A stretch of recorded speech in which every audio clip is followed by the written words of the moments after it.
Caribbean सागर के बीच एक परिवार अपनी यॉट पर छुट्टियां मना रहा होता है। माँ जूलिया तैरने के लिए पानी में कूद जाती है। आराम करते समय उसे कुछ अजीब महसूस होता है, लेकिन क्योंकि आसपास कुछ दिखाई नहीं देता, वह सोचती है कि शायद उसका भ्रम होगा। कुछ सेकंड बाद वही अजीब एहसास फिर होता है।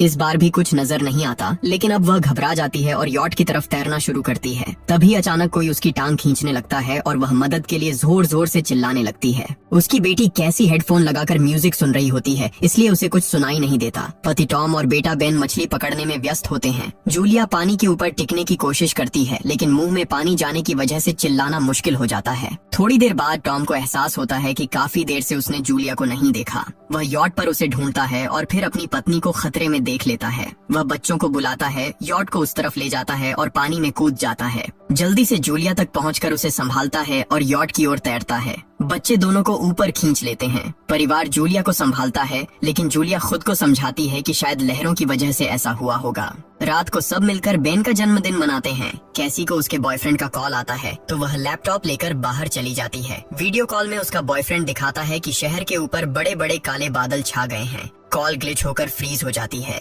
कैसी यह बात परिवार को बताने आती है, लेकिन टॉम कहता है कि शायद जमीन से दूर होने की वजह से सिग्नल कमजोर है। तभी सबको एक आवाज सुनाई देती है। वे सब बाहर जाते हैं और देखते हैं कि व्हेल मछलियों का एक समूह गुजर रहा है। टॉम समझाता है कि व्हेल मछलियां हमेशा पृथ्वी के मैग्नेटिक फील्ड को फॉलो करती हैं, लेकिन जब तूफान आता है तो वे कंफ्यूज हो जाती हैं। अचानक यॉट जोर से हिलती है और बेन गिर जाता है। टॉम को चिंता होती है कि कहीं यॉट को नुकसान तो नहीं पहुंचा, इसलिए वह डाइव करके नीचे चेक करने चला जाता है। कुछ देर बाद वह सतह पर वापस आता है, लेकिन उसके कंधे पर एक बड़ा घाव होता है। जूलिया तुरंत उसका जख्म सीती है। टॉम बताता है कि पानी के अंदर उसे ऐसा लगा जैसे उसके पीछे कोई बहुत बड़ा जीव था, लेकिन जब उसने मुड़कर देखा तो प्रोपेलर से कट लग गया। वह कहता है कि जो भी चीज थी बहुत बड़ी थी। टॉम को यॉट पर काफी नुकसान दिखाई देता है, इसलिए उन्हें मदद बुलानी पड़ती है। जूलिया बार बार रेडियो पर कोशिश करती है। कैसी फोन पर सिग्नल ढूंढती है, लेकिन कुछ भी काम नहीं करता। तभी कैसी को एक अजीब सा जीव दिखाई देता है और वह चिल्ला उठती है, लेकिन वह तो बस बेन होता है जो मास्क पहनकर मजाक कर रहा होता है। कुछ देर बाद यॉट पूरी तरह बंद हो जाती है और समुद्र के बीच में फंस जाती है। जूलिया रेडियो में एक आवाज सुनती है, लेकिन आवाज इतनी खराब होती है कि उसे कुछ समझ नहीं आता।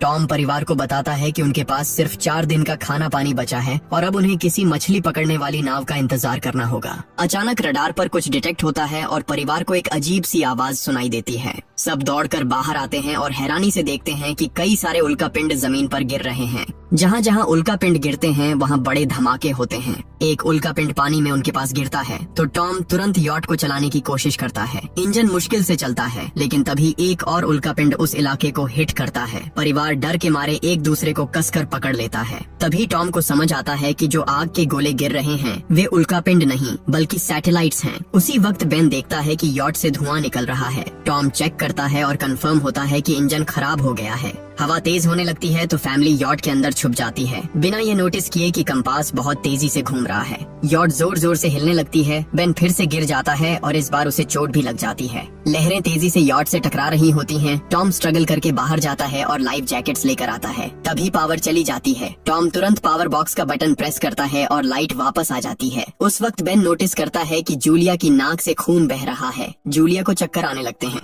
जबकि कैसी सिंक पर जाकर उल्टी कर देती है। टॉम रेडियो ट्राई करता रहता है पर सिग्नल नहीं मिलता। अचानक एक तेज हाई पिच्ड नॉइज आती है और हवा और भी स्ट्रांग हो जाती है। जूलिया दरवाजे बंद करने की कोशिश करती है, पर एक हैच खुल जाता है और हवा खिड़कियां तोड़ने लगती है।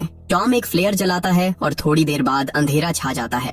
अगली सुबह फैमिली शॉक में उठती है कि वो स्टॉर्म से बच गए हैं, लेकिन यॉट आधी तबाह हो गई होती है। जब वो बाहर आते हैं तो देखते हैं कि समुद्र का पानी गायब हो गया है और यॉट अब जमीन पर अटकी है। सब ये देखकर शॉक में आ जाते हैं। कैसी सिग्नल चेक करती है पर नेटवर्क बिल्कुल डाउन होता है। बेन 2 मरे हुए केकड़ों से खेलने लगता है। टॉम कंपास चेक करता है और देखता है कि वो उल्टा हो गया है। ये आखिरी बार 7 लाख साल पहले हुआ था। कैसी को लगता है कि उसका बॉयफ्रेंड मर गया होगा और वो टूट जाती है। जब जूलिया उसे समझाने आती है तो कैसी उसे दूर कर देती है और छुपने चली जाती है। जूलिया और टॉम बची हुई सप्लाईज देखते हैं। बेन अपने बर्थडे बलून्स एक पत्थर से बांध देता है ताकि शायद कोई बचा हुआ सर्वाइवर देख ले। टॉम फिर रेडियो ट्राई करता है और इस बार एक आदमी से कनेक्शन हो जाता है। उसका नाम नाव होता है और वो एक सबमरीन का कैप्टन होता है। उसकी सबमरीन भी लैंड पर अटक गई है। वो कंफर्म करता है कि मैग्नेटिक पोल्स रिवर्स हो गए हैं, इसलिए ओशन पीछे हट गया है और जमीन डूब गई है। वो कहता है कि उसने अभी तक और सर्वाइवर्स नहीं देखे और कम्युनिकेशन सिस्टम्स बिल्कुल डाउन हो गए हैं। वो मजीद ये भी कहता है कि पोल्स फिर रिवर्स होंगे और शायद एक हफ्ते में समुंदर वापस आ जाएगा।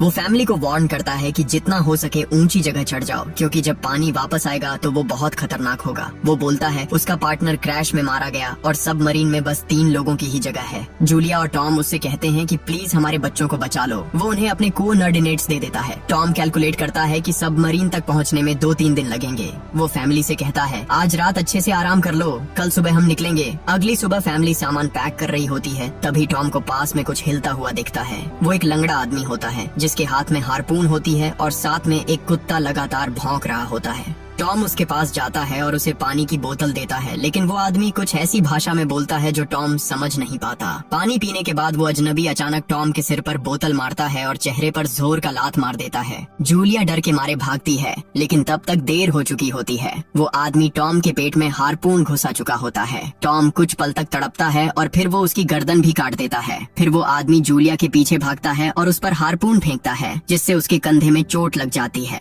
जूलिया दर्द सहते हुए यॉट के अंदर भागती है और बच्चों को बोलती है कि छुप जाओ। वो दरवाजा लॉक कर देती है। कैसी और बेन सोफे के अंदर घुस जाते हैं। जूलिया उन्हें फ्लेयर गन पकड़ाती है और खुद एक चाकू लेकर बाथरूम में छुप जाती है। वो आदमी दरवाजे पर जोर जोर से धक्के मारता है और आखिर अंदर घुस ही जाता है। पहले वो थोड़ा खाना उठाता है और फिर यॉट में इधर उधर ढूंढने लगता है, फिर बाथरूम की तरफ जाता है, लेकिन जूलिया समझदारी से एक छोटे छेद से बाहर निकल जाती है। वो आदमी सोचता है कि जूलिया भाग गई, लेकिन जैसे ही वो धीरे से निकलने लगती है, उसका कुत्ता उसे देख लेता है और भौंकने लगता है। कुत्ता उस पर झपटता है तो जूलिया चाकू से उसे मार देती है। कुत्ते की चीख सुनकर वो आदमी बाहर आता है और अपने कुत्ते की लाश देखकर आग बबूला हो जाता है। इस बीच जूलिया यॉट के दूसरे साइड से अंदर जाने की कोशिश करती है। वो ऊपर चढ़कर टूटी हुई खिड़की से अंदर घुसने लगती है, लेकिन वो आदमी पहले ही वहाँ पहुँच जाता है। वो उसे पकड़कर जोर से मुक्का मारता है, जिससे वो नीचे गिर जाती है। जूलिया फर्नीचर पकड़कर बचने की कोशिश करती है, लेकिन वो आदमी उसे लात मारकर दूर फेंक देता है। फिर वो उसकी कलाई पर पैर रख देता है ताकि वो चाकू छोड़ दे, और फिर उसके बाल पकड़कर उसका चेहरा जमीन पर दे मारता है और सोफे पर फेंककर उसका गला दबाने लगता है। बच्चे ये सब कुछ देख रहे होते हैं। कैसी बाहर निकलकर फ्लेयर गन चलाती है जो सीधा उस आदमी को लगती है। वो जल उठता है और यॉट में आग फैलने लगती है। बच्चे तुरंत भाग जाते हैं, लेकिन जूलिया वापस आती है। वो उसे किक मारकर गिराती है, मैप और बैग उठाती है और वहाँ से भाग जाती है। बेन और कैसी अपने पापा के पास जाकर रोने लगते हैं। जूलिया भी उनके साथ बैठ जाती है और तीनों मिलकर आंसुओं के साथ टॉम को आखिरी अलविदा कहते हैं। तभी वो डरावना आदमी फिर यॉट से बाहर निकल आता है तो फैमिली फिर से भागने लगती है। कुछ ही देर में यॉट एक बड़े धमाके के साथ उड़ जाती है। थोड़ी दूर चलने के बाद वो लोग एक छोटे से झरने के पास रुकते हैं ताकि थोड़ा आराम कर सकें। कैसी सोचती है कि शायद वो पागल आदमी उनके पास गुब्बारे देखकर आया था। ये सुनकर बेन खुद को कसूरवार मानने लगता है। जूलिया उसे समझाती है कि इसमें उसकी कोई गलती नहीं थी और सबको आगे बढ़ने को कहती है, क्योंकि वो आदमी अभी भी उनके पीछे है। रास्ते में एक छोटे तालाब के पास बेन एक मरी हुई हैमरहेड शार्क देखकर हैरान रह जाता है। तभी जूलिया नोटिस करती है कि वो आदमी फिर उनके करीब पहुंचने वाला है। सब लोग दौड़ पड़ते हैं और एक रेत के टीले से नीचे गिर जाते हैं, जहां उन्हें जहरीला कचरा दिखाई देता है। फैमिली सावधानी से उसे पार करती है और लगता है कि उन्होंने उस आदमी से पीछा छुड़ा लिया है। चलते चलते उन्हें बड़े बड़े मरे हुए सी एनिमल्स और समुंदर के नीचे जमा हुआ सारा प्लास्टिक दिखने लगता है। बेन धीरे धीरे चलने लगता है तो जूलिया समझ जाती है कि वो डिहाइड्रेशन के करीब है। वो सबको रुकने को कहती है। जब वो पानी की बोतल देखती है तो उसे झटका लगता है। बोतल में पानी लगभग खत्म हो चुका होता है। कैसी को एहसास होता है कि शायद उसने बोतल ठीक से बंद नहीं की थी। जूलिया गुस्से में चिल्लाती है कि उसकी लापरवाही की वजह से पानी खत्म हो गया। कैसी जवाब देती है, क्या फर्क पड़ता है, वैसे भी हम बचने वाले नहीं हैं। दोनों के बीच लंबी बहस होती है, फिर भी फैमिली आगे चलती रहती है। कुछ देर बाद उन्हें एक क्रैश हुआ प्लेन मिलता है। अंदर कुछ हिलता डुलता देख सब डर जाते हैं, लेकिन वो सिर्फ कुछ पक्षी होते हैं। फैमिली तय करती है कि रात यहीं प्लेन के अंदर गुजारेंगे। वो थोड़ा सा स्नैक शेयर करते हैं और जूलिया को टॉम की जैकेट में एक फैमिली फोटो मिलती है, जिसे देखकर उसका दिल टूट जाता है। कैसी पूछती है, मॉम आप और डैड की लव स्टोरी क्या थी? जूलिया मुस्कुराकर बताती है, टॉम हॉस्पिटल में मेरा पेशेंट था। फिर एक दिन उसने फूल और एक प्यारी सी कविता देकर अपना प्यार जताया था। रात के बीच में कैसी प्लेन से बाहर जाती है। तभी वो डरावना आदमी उसे पीछे से पकड़ने की कोशिश करता है, लेकिन जूलिया अचानक पीछे से उस पर टूट पड़ती है और बार बार चाकू से वार करके उसे मार देती है। कैसी अपनी माँ को गले लगाकर शांत करती है। अगली सुबह उस आदमी की लाश पर कीड़े गुंड पड़े होते हैं।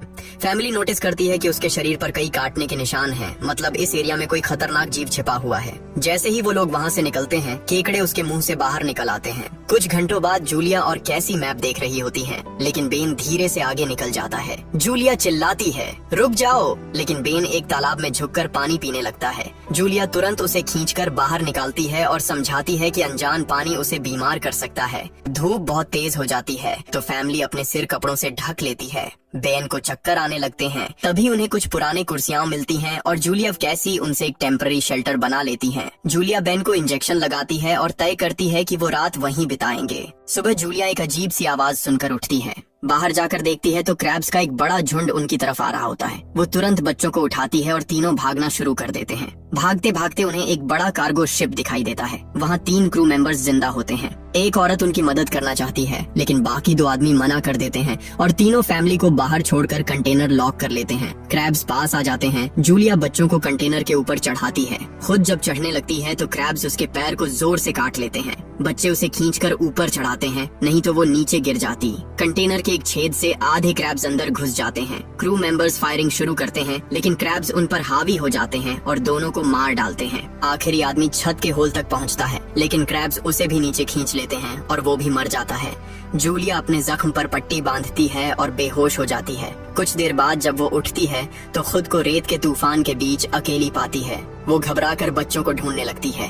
एक मरी हुई औरत का हथियार उठाती है और जोर जोर से चिल्लाती है। कैसी उसकी आवाज सुनकर लौट आती है और बताती है कि वो और बेन मदद ढूंढने गए थे, लेकिन कोई नहीं मिला। फिर दोनों बेन से मिलते हैं, जिसे एक खुला कंटेनर मिलता है जहां वो तूफान खत्म होने तक रुक सकते हैं। जूलिया टॉम का लाइटर निकालती है और अपने जख्म को जलाकर बंद करती है, जो बेहद दर्दनाक होता है। तूफान थमने के बाद उन्हें एक और कंटेनर मिलता है जिसमें बहुत सारी पानी की बोतलें होती हैं। बॉडीज चेक करते वक्त उन्हें एक रेडियो और एक गन भी मिलती है। जूलिया नाव से संपर्क करती है और बताती है कि मैप खो गया है। इस पर नाव बताता है कि उन पर आर्थ्रोपॉड्स ने हमला किया था। वो अबिस के जीव हैं, जो ऑक्सीजन की वजह से पूरी तरह पागल हो चुके हैं। अब नाव फैमिली को जल्दी करने को बोलता है, क्योंकि उसके इंस्ट्रूमेंट्स ने कैलकुलेट किया है कि समुद्र उम्मीद से ज्यादा जल्दी वापस आएगा और उनके पास सिर्फ कुछ घंटे बचे हैं। वो एक फ्लेयर शूट करता है और फैमिली उस दिशा में चलना शुरू करती है। लंबी वॉक के बाद फैमिली को एक टूटा हुआ टॉयलेट मिलता है जिसमें बेन पेशाब करता है। अब वो लोग आखिरकार सबमरीन को पास ही देख लेते हैं, लेकिन वहाँ पहुँचने के लिए उन्हें एक बड़ा चट्टानी रास्ता पार करना होगा।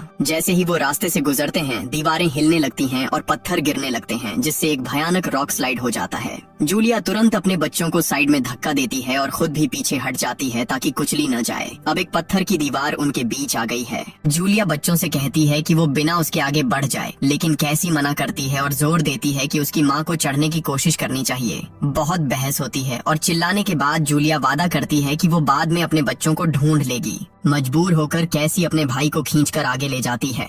बच्चे चट्टानी रास्ता चढ़कर सबमरीन की तरफ भागते हैं, लेकिन वहां पहुंचकर देखते हैं कि नाव बाहर खून में लथपथ पड़ा है। वो समझाता है कि उसके लिए सब खत्म हो गया है और अब बच्चे सबमरीन ले सकते हैं। ये सोचकर कि एक एक्स्ट्रा जगह होगी, कैसी वापस अपनी माँ को ढूंढने भागती है। तभी जूलिया केकड़ों को आता देखती है और वो फायरिंग शुरू कर देती है। कुछ केकड़ों को वो मार देती है, लेकिन झुंड बहुत बड़ा होता है और सबसे लड़ना मुश्किल हो जाता है। उसी वक्त कैसी दीवार के ऊपर दिखाई देती है और हाथ आगे बढ़ाती है तो जूलिया अपने घायल पैर के बावजूद तेजी से चढ़ना शुरू करती है। कैसी की मदद से वो दूसरी तरफ पहुंच जाती है और दोनों साथ में सबमरीन की तरफ भागते हैं। बेन पहले से ही ऊपर खड़ा होता है और फायर खोल देता है ताकि केकड़े डिस्टर्ब रहें जब तक फैमिली ऊपर चढ़ जाए। केकड़े नाव के शरीर तक पहुंचते ही तुरंत उसे खाने लग जाते हैं। जूलिया गन उठाती है और फायरिंग जारी रखती है जब तक बच्चे अंदर चले जाएं। जब वो सुरक्षित हो जाते हैं, जूलिया समझती है कि गोलियां खत्म हो गई हैं, तो वो गन केकड़ों पर फेंक देती है और अपने बच्चों के साथ अंदर चली जाती है। फैमिली हैच को अच्छे से लॉक करती है और खिड़की से केकड़ों को सबमरीन के चारों तरफ देखती है। इसी वक्त समुद्र वापस आ जाता है तो तीनों तुरंत अपनी सीटों पर बैठकर बेल्ट पहन लेते हैं और एक दूसरे का हाथ पकड़ लेते हैं।